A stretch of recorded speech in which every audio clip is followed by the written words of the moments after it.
183쪽 요한복음 20장 19절로 23절 찾아서 같이 읽겠습니다.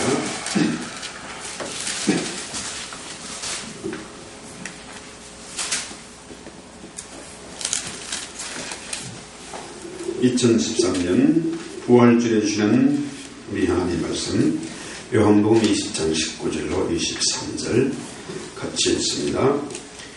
이날 곧 안식 후 첫날 저녁 때 제자들이 유대인들을 두려워하여 모인 곳에 문들을 닫았더니 예수께서 오사 가운데에 서서 이르시되 너희에게 평강이 있을지어다. 이 말씀을 하시고 손과 옆구리를 보이시니 제자들이 주를 보고 기뻐하더라.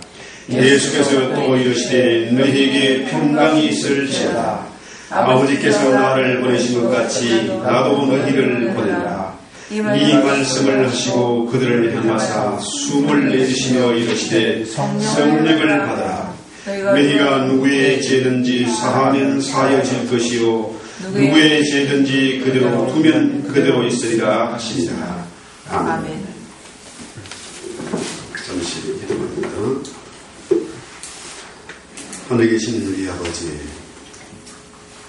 오늘 살아있는 하나님의 말씀을 듣기를 원합니다. 아버지, 귀 있는 자는 성령이 오늘 교회들에게 주는 음성을 듣게 하옵소서. 아버지, 그 말씀이 아멘. 가시 때문에 막히고 새들이 먹어버리고 참으로 말라버리는 그런 일이 없도록 우리의 가슴판에 깊이 새겨져서 주님 오실 때 그때까지 그 말씀이 능력이 되고 금이 되고 그 말씀이 노정미가 될 수 있도록 주의 역사에 주시옵소서. 아멘. 이 부활의 아침에 주님 만나 배웠게 하시고 주님 음성 듣게 하시고 주님의 그 손과 옆구리를 만져보고 우리 모두가 기뻐하는 아름다운 예배가 되게 하옵소서. 예수님의 이름으로 기도했습니다. 아멘. 인도에서 스텔리 존스라는 목사님이 노방전도를 하고 있는데 한 이슬람 교도가 외쳤습니다. 우리는 당신네 기독교인들이 못 가진 한 가지를 가지고 있다. 그래서 선교사님 물었어요. 그게 도대체 무엇이요? 여보시오, 우리의 성지에 가면은, 메카에 가면은 마호메트의 시체가 들어있는 관이 있다. 그 관을 보면은 마호메트가 실제로 존재하는 역사적인 인물인 것이 증거되지 않느냐. 그렇죠? 그런데 예루살렘에는 예수님의 무덤이, 예수의 무덤이 빈 무덤이 아니냐. 그때 존 선교사님 말했어요. 그 빈 무덤이 바로 이슬람과 기독교의 반점이요. 우리 기독교는 빈 무덤을 자랑합니다. 우리 주님 부활하셨기 때문이죠. 할렐루야. 지금 모든 사람들이 불황 때문에 어려움을 겪고 있습니다. 그 불황이 언제 끝날지도 모르는 것이고, 사람들은 이 장래에 대한 불안, 자식에 대한 걱정, 이 경제적인 이 고통 때문에 어려움을 겪고 있지요. 그러나 지금 2013년 우리가 부활절을 맞이했지만은 이 세상의 세력들이 교회를 향해서 도전합니다. 교회는 분명히 부활의 기초에 세워졌지만은 교회들이 부활 신앙을 잃어버리고 부활을 믿지 못하고 내가 죽어도 사는 그 진리를 깨닫지 못해서 자존심을 세우고 싸움을 하고 이 때문에 이 세상의 지탄과 손가락질을 받고 있어요. 수많은 교회들이 문제를 일으키고 목회자들이 타락하고 이것이 신문을 도배하고 TV 화면을 온통 뜨겁게 달구고 있죠. 자, 이런 때 우리가 이런 시련과 도전의 때에 우리가 부활절을 맞이했습니다. 사람들이 두려워하고 고통 중에 있죠. 오늘 성경에 보니까 제자들의 상황이 그러합니다. 안식 후 첫날 저녁 때에 제자들이 다락방에 모였어요. 비밀 장소에 모였습니다. 사람들은 아마도 저 마가 요한의 다락방일 것이라고 생각을 해요.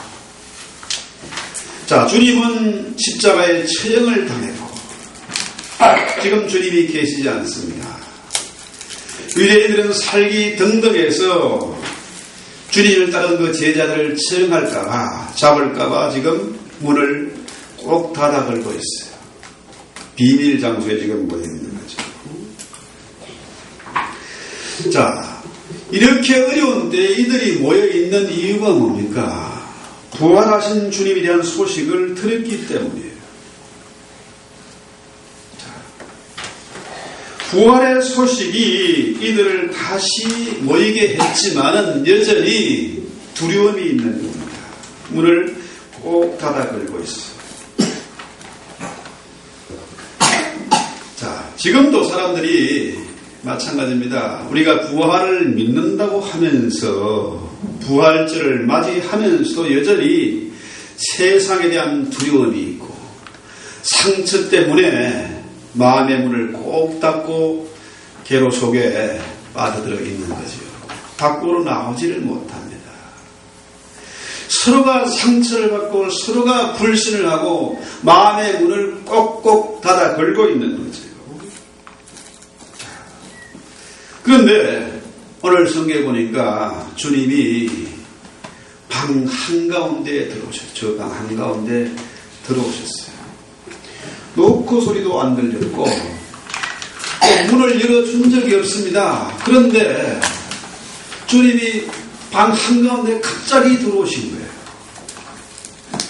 자, 부활하신 주님이 문을 꼭 닫아 걸고 있는데 그 방에 들어오신 겁니다. 그래서 누가복음에 보면 이 장면을 제자들이 두려워했다. 갑자기 사람이 딱 들어오니까 노크도 안 했고 문도 안 열어줬는데 문이 안 열렸는데 사람이 딱 들어와 있습니다. 그래서 유령인 줄 알았죠. 귀신이 들어왔다. 이렇게 두려워하는 거죠. 자, 부활하신 주님은 분명히 뭡니까? 오늘 성경에 보니까 자, 내 손과 입구리를 만져보아라. 영은 육체가 없지만은 나는 육체의 완전한 부활을 했다. 지금 이 손도 만져보고 내 옆구리도 만져보아라.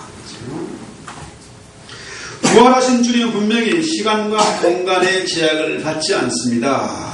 12 제자에게와 500의 형제에게 일시에 나타나기도 하시고 갈릴리에도 나타나시기도 하시고 갑자기 이 다락방에 불쑥 들어오기도 하시는 시간과 공간의 제약을 받지 않으신다. 그의 부활은 육체를 포함하는 신령한 것이다. 그러면서 주님이 제자들에게 너희에게 평강이 있을지다. 부활하신 주님이 두려워 떠는 제자들에게 하신 첫 마디가 뜨겁게 기도해라. 왜 복음 전파하지 않느냐 이런 얘기가 아니고 너희에게 평강이 있을지어다. 바로 이 말씀이에요. 우리 주님이 이 땅에 오신 목적이 뭡니까? 평화의 왕으로 오셨어요. 평강 주시기 위해서 오셨어요. 그분이 십자가상에서 피로 값주고 사신 것이 뭡니까? 이 평강이에요. 세상이 줄 수도 없고 뺏어갈 수도 없고 세상이 어쩌지 못하는 그 평강 주시기 위해서 오셨다. 이것이 성경의 가르침. 지금 우리에게 필요한 것이 바로 이 평강 아니겠습니까?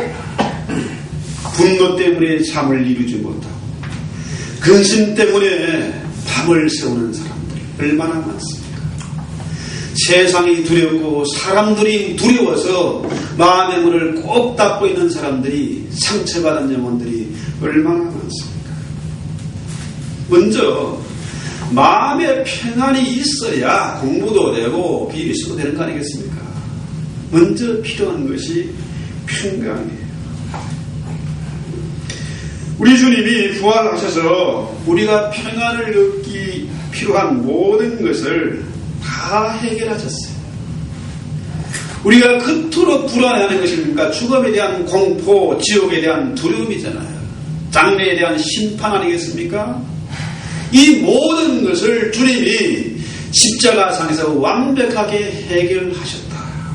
죄와 사망의 근세를 이기시고 지옥의 문을 부수었다. 자, 두려움에 떨던 제자들이 부활하신 주님을 만났습니다.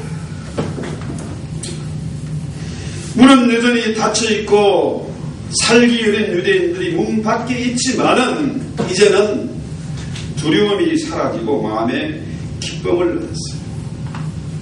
왜입니까? 저들이 부활하신 주님을 만났기 때문에. 오늘도 불안과 공포에 떠는 사람들, 고민에 쌓여서 괴로워하는 사람들, 낙심하고 슬퍼하는 자들에게 우리 주님 부활하셔서 가장 먼저 뭡니까? 평안과 위로를 주시는 것이죠. 그렇습니다. 부활하신 주님을 만나고 그 주님을 바라보고 사는 자는 낙심과 불안에서 고민에서 벗어나서 소망과 기쁨을 누리게 된다. 평강입니다. 평강. 자, 세상이 어떠하든지 살이 흔들리든지 살이 뿌리채 뽑혀서 바다가운데 빠지든지 요동치 않는 그런 평안이에요. 풍랑이는 바다에서 주무시는 주님의 평강이죠. 그렇습니다. 서로 로마서 14장에서 분명히 말합니다. 하나님의 나라는 먹는 것과 마시는 것이 아니요 오직 성령 안에 있는 의와 평강과 희락이다. 부활하신 주님을 만났습니까?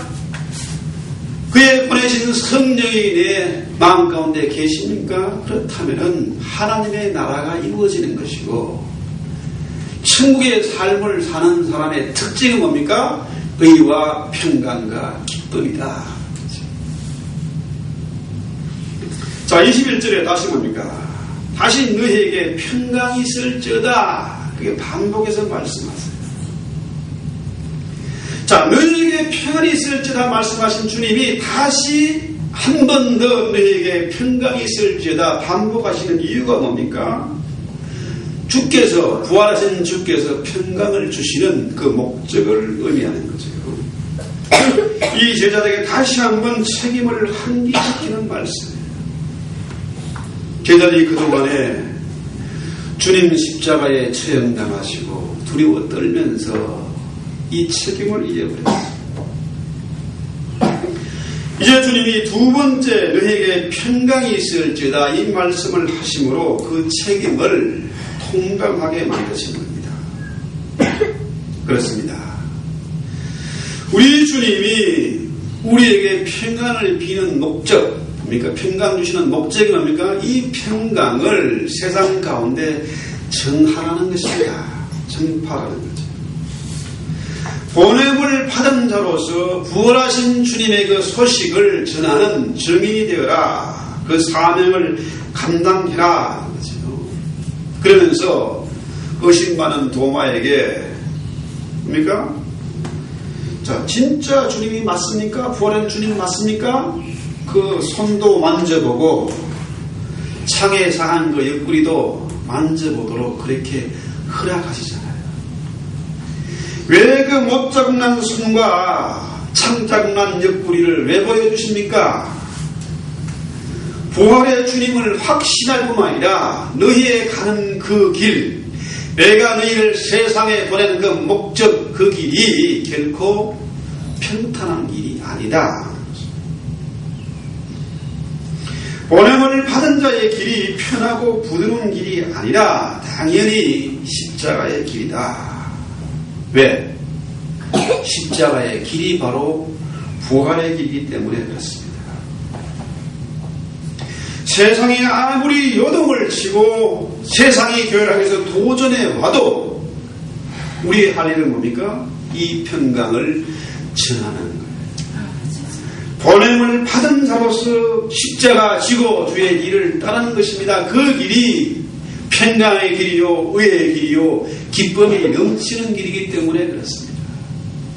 아무리 억만금을 쌓아놓고 아방을 지어놔도 악인에게는 평강이 없습니다. 최고의 대학을 나오고 엄청난 건세와 부를 누린다 할지라도 그 마음속에 평강이 없어요. 악몽에 시달립니다. 그렇습니다. 나 혼자 살겠다고 도망하는 비급한 자는 반드시 죽을 것입니다. 그러나 성경은 말합니다. 죽고자 하는 자는 반드시 살리라. 이게 십자가의 역설적인 진리입니다. 바울이 빌립보에서 전도하다가 옥에 갇혔어요. 지금도 그렇지만은 그 당시 로마의 감옥은 2중 3중으로 철창으로 둘러쳐져 있어. 저는 한국에서도 교도소 남한산성 여러 군데 다녀봤습니다. 구치소 다녀봤어요. 여기 와서 비례제일에 가봤어요. 얼마나 춥고 무시무시한지. 함부로 들어갈 수 없고 들어가면 나올 수가 없어요. 그런데 바울이 그 차고 어두운 지하 감옥에서 빌립보 교인들에게 편지를 씁니다. 뭐라고요? 아무것도 염려하지 말고 오직 모든 일에 기도와 간구를 의 구할 것을 감사함으로 하나님께 아뢰라. 그리하면 모든 일에 모든 지각에 뛰어난 하나님의 평강이 그리스도 예수 안에서 너희 마음과 생각을 지키시리라. 바울이 편안할 때, 잘 먹고 잘 살 때 이 편지 쓴 게 아닙니다. 차가운 감옥에서, 철창 속에서 이 편지를 쓴 거예요. 왜? 그 차가운 감옥에 2중 3중의 철문을 뚫고 들어오신 부활하신 주님을 만났기 때문이죠. 지금 아무리 세상이 어렵고 험난하다 할지라도 부활하신 주님을 만나면은 마음속에 평강과 기쁨이 넘친다. 그러면서 주님이 20절에 뭐라고 해요? 주의를 향하사 숨을 내쉬며 가라사대 성령을 받으라. 이 람바로 이 받으란 말이 뭐냐면 테이크라는 겁니다. 이 성령을 붙잡으라. 취하라는 거예요. 너희가 보냄을 받은 자로서 살기 위해서는 간단하게 뭡니까? 성령의 능력을 취하지 않으면 안 된다. 반드시 성령을 받아야 된다. 이 말이에요. 자, 보세요. 주의를 향하여 숨을 내쉬며 가라사대 성령을 받으라. 이 말은 뭡니까? 성령을 받을 수도 있고 안 받을 수도 있다. 이 말이잖아요. 그죠? 모두가 자연스럽게 다 받으면 이런 말씀을 할 필요가 없잖아요. 성령 받으라 할 말도 필요가 없어요. 우리가 이 주님의 이 말씀대로 성령을 받을 수도 있고 안 받을 수도 있는데 성령을 붙잡기 위해서는 어떻게 해야 된다고요? 내 마음의 의지의 결단이 필요하다. 그래서 주님 말씀하셨잖아요. 문을 두드리라. 구하라 찾을 것이요. 문을 두드리라. 그럼 너에게 열릴 것이다. 이것이 바로 뭐라고요? 성령을 의미하는 거 아닙니까? 성령을 받기 위해서는 찾고 구하고 두드려야 된다. 이 얘기잖아요. 실제로 마가연의 다락방에서 바로 저 방이죠. 120명의 제자들이 뜨겁게 모여서 기도하는 중에 마침내 성령의 세례를 받았지 않습니까? 그렇잖아요? 성령을 받기 위해서는 간절한 마음이 있어야 되고 내 의지의 결단이 필요하다는 거예요. 우리 차고 돌덩이 같은 마음 2중 3중으로 마음의 문을 콕 닫아 걸고 웅크리는 자에게 결코 성령이 찾아오지 않습니다. 성령을 잡을 수가 없습니다. 성령의 통치를 받고 성령 충만하기 위해서는 뭡니까? 내 의지를 동원해서 바라고 기다리라. 기대하라는 거죠. 찾고 구하고 문을 두드리는 그런 결단이 필요하다는 겁니다. 연약하고 겁이 많은 제자들이 무엇을 할 수 있겠습니까? 그러므로 주님이 말씀하잖아요. 숨을 내쉬며 가라사대 성령의 충만을 받아. 이 숨은 뭘까? 태초에 하나님이 아담을 지으시고 그 코에 생기를 부는 것인 하나님의 입기운이잖아요. 하나님의 숨, 하나님의 입기운이 바로 성령 아니겠습니까? 성령이 루하나 푸뉴하는 말이 뭡니까? 바람이잖아요. 기운 아닙니까? 성령은 바로 하나님의 입기운 생명입니다. 하나님의 숨이 아담에게 들어가니까 어떻게 해요? 그가 살아있는 생명이 됩니다. 리빙 소울이 된 거죠. 생명이 된 겁니다. 성령은 바로 하나님의 영이고 생명의 영이고 살리는 영이고 살리는 능력이에요. 자, 아담이 하나님의 숨, 성령을 받고 어떻게 했어요? 가만히 있지 않았잖아요. 살아있는 영이 되니까 그가 온갖 동식물들의 이름을 다 짓고 만물을 다스리고 전복해야 되지 않습니까? 하나님의 성령이 들어오면은 결코 웅크리고 가만히 있지 않습니다. 살아 움직이는 것입니다. 변화를 일으키는 것입니다. 바람을 일으키는 거잖아요. 그렇지 않습니까?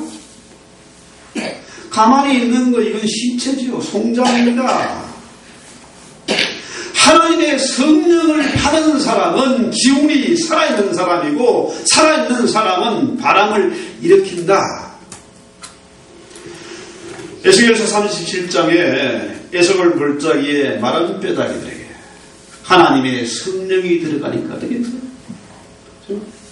하나님이 말씀하시니까 그 뼈다귀가 연결되고 살이 흐르고 하나님의 생명, 성령이 들어가니까 되겠습니까?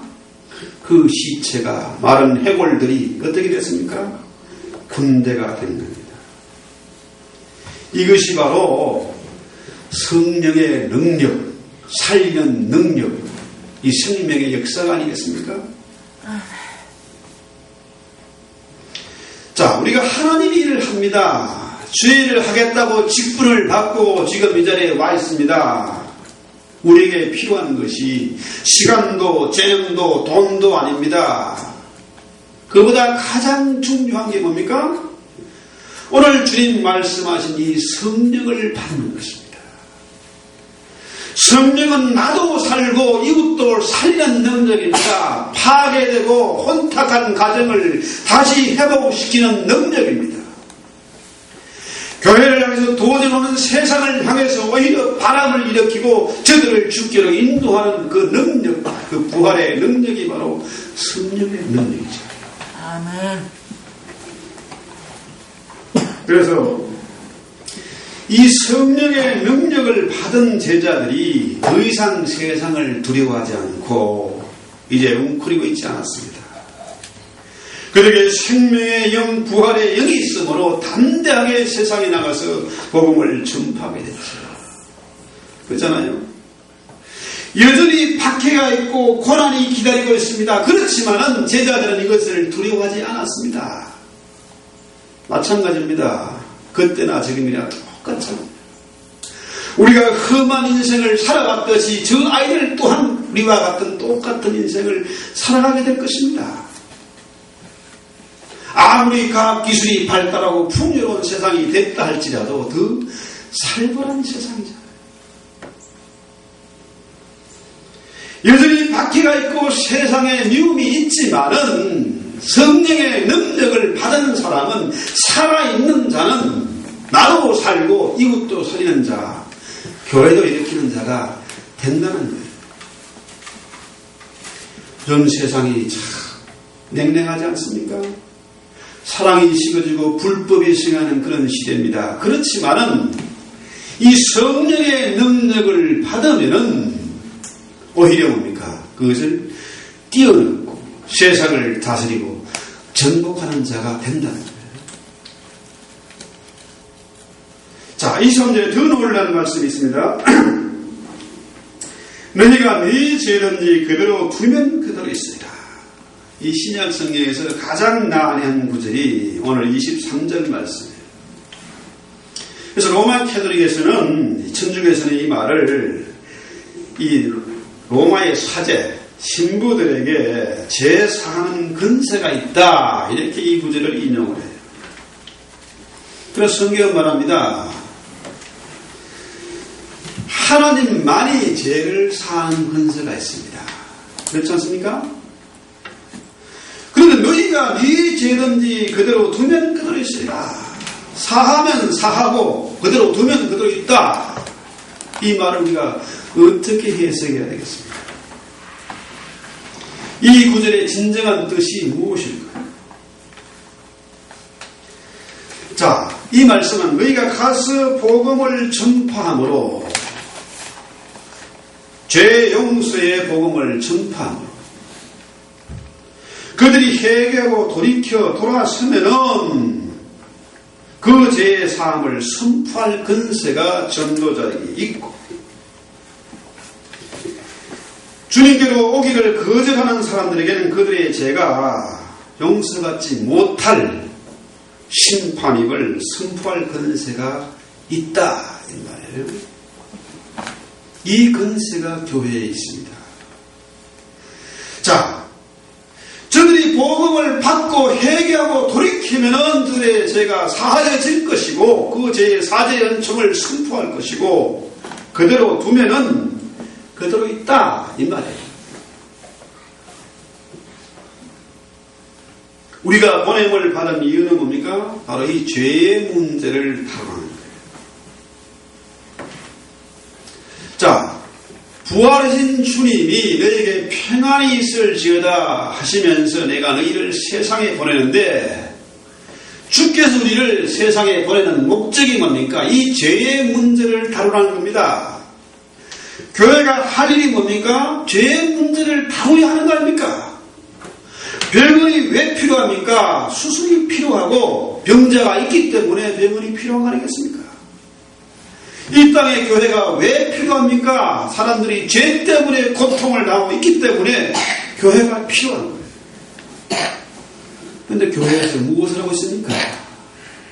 이 근본적인 문제를 해결하지 못하고 사람들이 어떻게 접근합니까?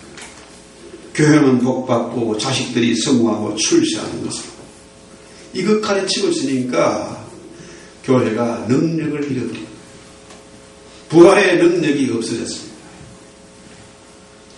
부활의 능력이 없으니까 은과 금은 내게 없거니와 나사렛 예수의 이름으로 일어나 걸으라는 이런 근세와 능력이 사라졌죠. 그러니까 거대한 성을 쌓고 숫자를 끌어모으고 포옹을 잡고 있는 거 아니겠습니까? 내가 천국 열쇠를 내게 주노니 내가 땅에서 무엇이 매면 하늘에서 매일 것이요 땅에서 무엇인지 풀면 하늘에서 풀리리라 하는 거예요. 그렇습니다.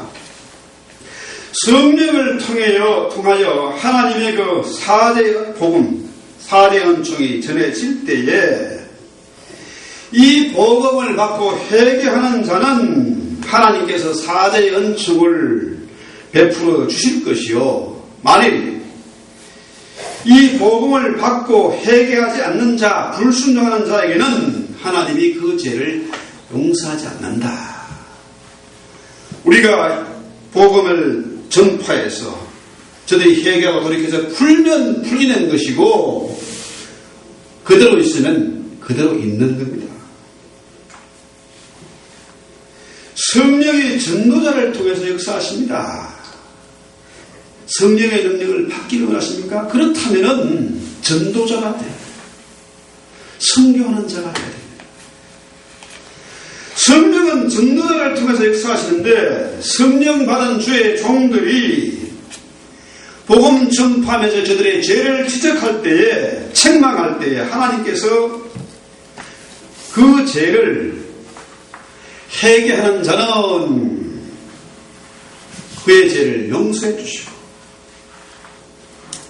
사죄의 은총을 허락하시고 그 사람의 죄를 풀어주신다. 반대로 전도자가 복음 전파하면서 죄를 지적할 때에 그것을 받아들이지 않으면 매인체로 그대로 있다.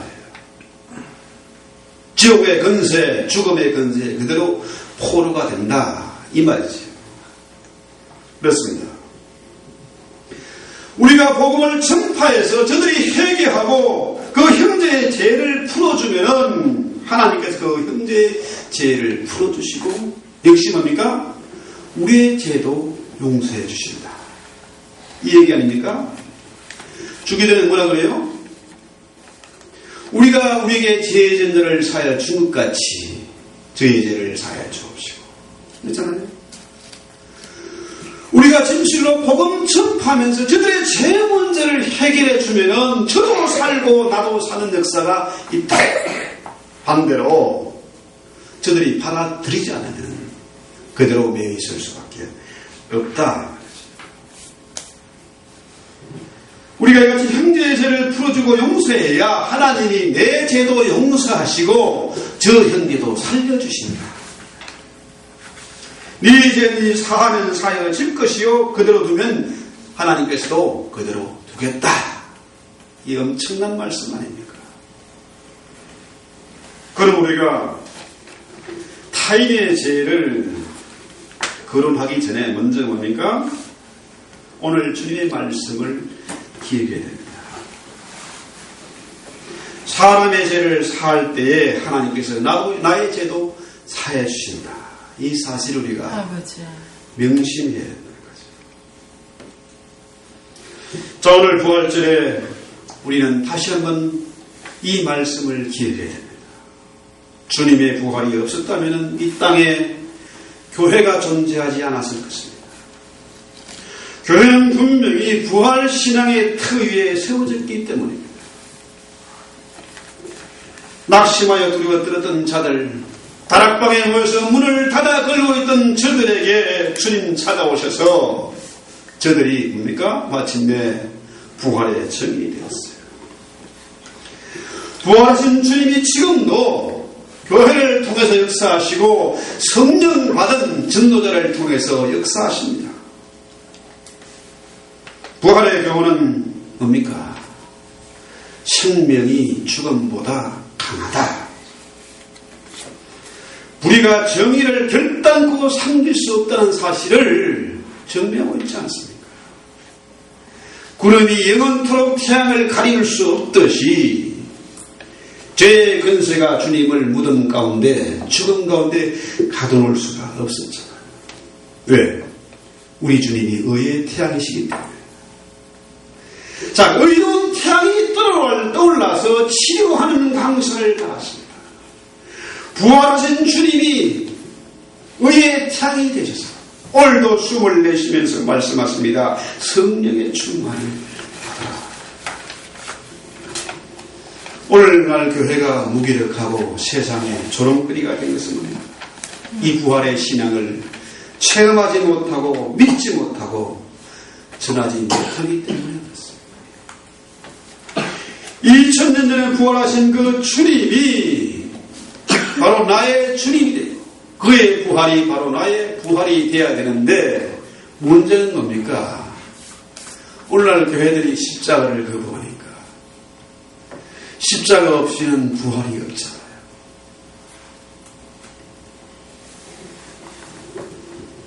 신자의 삶은 바로 뭡니까? 주님의 부활이 바로 내 부활이 돼요. 신자의 삶은 바로 현재가 가득한 삶이 되어야 된다. 지금 우리가 부활을 누리지 못하고 지금 우리가 천국의 삶을 살지 못하고 지금 우리가 성령 충만을 받지 못하면은 내세의 부활이 없고 천국이 없고 소망도 없다는 겁니다. 지금 우리가 끙끙대면서 문 닫아 걸고 도끼를 품고 있으면서 어떻게 구원받겠습니까? 어떻게 천국에 가겠습니까? 우리의 과거가 부유하고 우리의 미래가 이상으로 가득 차 있다고 하지만은 우리의 현재가 가득하지 못하고 현재가 부유하지 못하면은 모두가 거짓이다. 자랑스러운 과거가 있습니까? 과거에 받은 은혜가 있습니까? 그렇다면은 그 자랑이 현재의 영광이 되고 자랑이 되도록 우리가 노력해야 합니다. 장래에 대단한 미래의 이상을 가지고 있으니까 그렇다면은 그 이상을 향해서 우리가 지금 부단히 한눈 팔지 말고 달려가야 한다. 부활이 없으면 우리가 하나님의 죄인이 되고 이 땅에 살 이유가 없어. 부활 신앙이 없으면 차라리 나도 고생스럽고 가족도 이웃들도 고통스럽게 만들지 말고 차라리 죽는 것이 이득이 될 수 있다. 부활의 신앙이 없으면 우리가 가장 불쌍한 자가 된다. 이제 우리는 2014년 부활절에 다시 일어나야 합니다.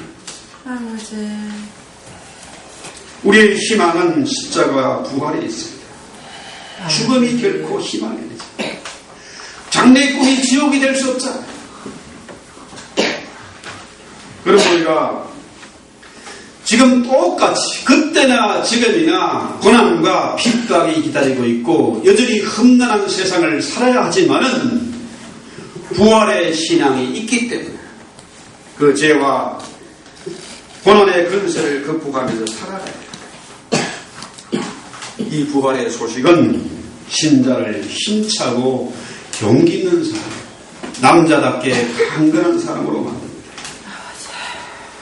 부활의 신앙은 죽음 직전에서도 절망의 잔을 던질 수 있는 그런 용기를 주는 것입니다. 기도합니다. 하나님 우리 아버지, 2013년 부활절에 우리가 다시 한번 주님의 음성을 듣습니다. 너에게 평강이 있을지어다. 세상이 줄 수도 뺏어갈 수도 없고 세상이 어쩌지 못하는 주님의 그 평강, 풍랑이 있는 바다에서도 잠을 주무시고 빌라도의 법정에서도 십자가상에 누렸던 그 평강을 오늘 우리에게 주시는 것을 믿습니다.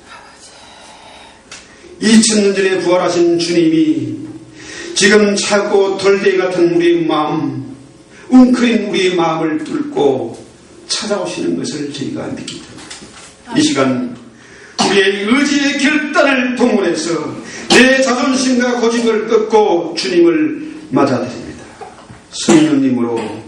성령님 지금 오셔서 우리를 다스려 주시고 십자가 부활을 믿고 십자가 부활의 정인 되기를 원하는 저들의 삶을 온전히 주장해 주실 것을 믿습니다. 담대하게 복음 전가하게 하시고 아버지 세상에 나가서 여전히 돕기 싫은 저들에게 교회를 가서 손가락질하는 저들에게 이 죄의 문제를 정면으로 거론하게 하시고 아버지 저들을 돌이켜서 다시금 부활의 정의를 만들 수 있는 그런 용기 있고 주님 쓰시는 종들이 다 되게 하옵소서. 예수님의 이름으로 기도했습니다. 아멘.